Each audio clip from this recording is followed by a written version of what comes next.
Scott Pilgrim vs. the World is a strange little movie focusing on an eccentric guy who has to beat up a bunch of other eccentric guys in order to date an eccentric lady.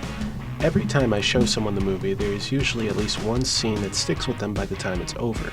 In under 2 hours, there exists a strange blend of romantic comedy, action, and surrealist humor that has made it a hit with a die-hard fan base. For me and my friends, the scene that we always most fondly remember is the Black Sheep scene with Brie Larson's cover of the song. What starts as an awkward reunion between Scott and his own not-that-evil ex-girlfriend becomes a tense concert as he realizes that the bassist on stage is going to beat him up in an alley later that night. There's much to think about with regards to the movement, the lighting, and the music. It's time for Toronto to drown in the sweet sorrow of the crash at Dreamhead!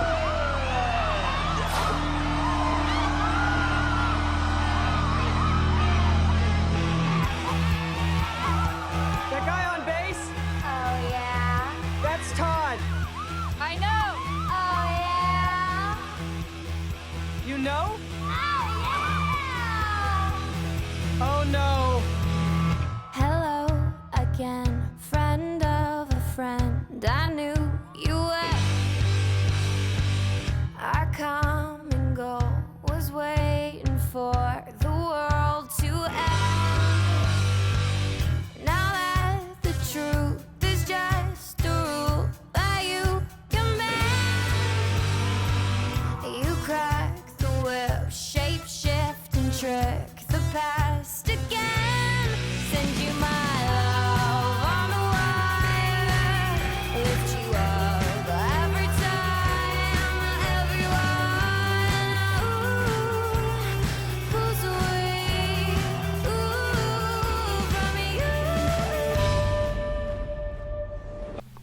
So much to think about there. The way it cuts, the on-screen text, or the way that even though they only have a bassist and a drummer, they still have somehow synths and a guitar playing. Even from the get-go of the scene, we automatically see the power of Envy and Todd's band. The camera is constantly looking down on Scott and Ramona outside of the cuts. Yet as Envy is able to get the crowd ready, we increasingly focus on her in the lead up to the rapid cuts between the two couples. This all leads up to the song itself, an energetic cover featuring lyrics of two estranged people struggling to reconcile from their past, representing not only her relationship with Scott, but also the reveal of Ramona and Todd being exes and setting up a ton of tension for the audience to unpack. The song and editing end up being what make the scene work. Edgar Wright as a director is known for working with a lot of sound and music-based editing in his films, not just in Scott Pilgrim, but across his entire filmography ranging from Hot Fuzz to Baby Driver to Last Night in Soho. Those who have worked with him have even gone as far as to praise his soundtracks for the intricate detail and use in helping further serve the film. The reason this works as well as it does instead of just coming off as pure white noise is because Wright uses what is called intensified sonic continuity. Intensified continuity is an intensification of established techniques, a traditional continuity amped up, raised to a higher pitch of emphasis.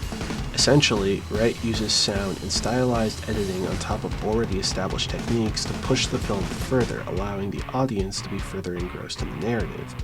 The film has a battle of the bands as a kind of framing arc for the movie, allowing him the opportunity to input in many scenes where this kind of editing works out. However, on top of that is his use of two other techniques. The first is impact aesthetic. An editing technique used in a lot of action movies, it focuses on using sound to create a sort of assault for the viewer, the same way that a fight scene can use rapid cuts to engross the audience. The second is his use of dynamic contrast, essentially just the alternation between loud and quiet sounds to help further define the difference between the two. Both of these are used to great effect in the scene, with Brie Larson's calm lyrics being juxtaposed with the intensity of the instruments, combined with the editing to constantly cut between the four characters, and it lends itself to the kind of intensified continuity that makes his movies work so well. It's also what helps give the scene its momentum to keep viewers invested. This is the first time that Todd is on screen in the film outside of a brief mention. Yeah, she wanted to move to Montreal because she missed her best friend, this guy Todd. 2 weeks later, heard they were sleeping together, I guess. Basically. Dated a Todd once. Didn't end well either. Yet with the framing and the editing techniques at work, the audience is instantly clued in that not only is this an important character, he's also instantly framed as an obstacle to Scott. all the intensity and emotion set up a great cover to a pop song. And while that's why the scene works on its own, it still makes me wonder why it sticks to me so much. Why does it work in the grander context of the movie? Well, as I realized while in the shower a few months ago, it's because Scott and Todd are mirrors of each other. In a sense, each of the 7 evil exes are a kind of counterpart to Scott, as they represent either a kind of contrast to him, or as an embodiment of his most negative characteristics. Yet, in the case of Todd, there seems to be a stronger connection than that. Scott Pilgrim faces a mildly misogynistic basis to his manipulating his girlfriend while cheating on her with his supposed true love, who ultimately relies on brute force to get what he wants. Except that also summarizes Scott Pilgrim. It hit me. Todd essentially represents Scott if he doesn't learn to fix himself. They dress similarly, act the same way, and also have incredibly similar dispositions.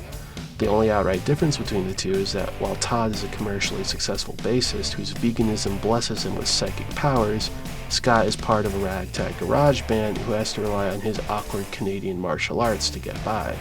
Todd is a kind of foil to Scott, someone we root against for our hero to defeat, but still similar enough to the hero that it causes some type of awakening or internal confrontation. When these two types of characters meet, it usually results in deep conflict, whether it be a crazy physical fight to the death, a clash of wills and ideals, a face-off with an evil doppelganger, or in the case of Scott Pilgrim, a bass battle that gets crashed by the vegan police. Scott wins, but it also begins a downward spiral for him. As many fans of the internet will inform you, Scott is not a good person.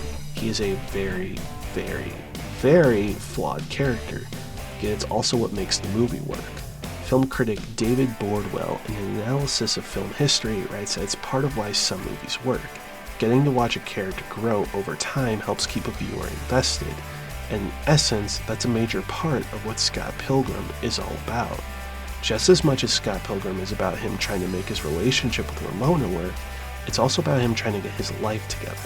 With each fight, more of his facades begin to crumble away. Facing the exes helps him understand just how messed up he is. Bordwell also notes on the idea of the hero's journey, a sort of template that many stories across all mediums seem to reference in some shape or form. As a 2-hour film, the movie does not necessarily have the time to go through all steps of the journey in full detail. However, there are still some key parts carried over. Specifically, this scene and the growing fight with Todd are the point of no return. It's after this confrontation with his alternate self that his relationships with Ramona and his friends begin to fall apart, and he outwardly begins a downward spiral.